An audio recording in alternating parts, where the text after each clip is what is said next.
सहकारी दूध डेअऱ्यांना आता राज्य सरकार प्रति लिटर 5 रुपये अनुदान देणार आहे। महसूल आणि दुग्ध विकास मंत्री राधाकृष्ण विखे पाटील थोड्याच वेळात या संदर्भात घोषणा करणार आहेत। 5 रुपयांमध्ये अनुदान देत असताना सहकारी दूध संघांना 29 रुपयांचा दर शेतकऱ्यांना द्यावा लागणार आहे।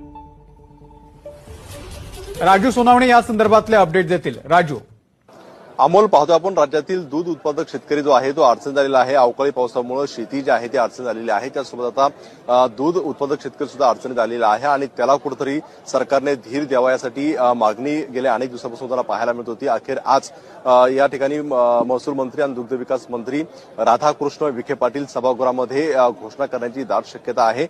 यामध्ये पाहतो आपण की प्रति लिटर 5 रुपयाचं अनुदान देण्याचा निर्णय जो आहे तो झाल्याची माहिती सूत्रांनी दिलेली आहे। मात्र ज्या काही सहकारी दूध संस्था आहेत त्यांनाच हे अनुदान दिलं जाणार आहे। मात्र हे अनुदान देत असताना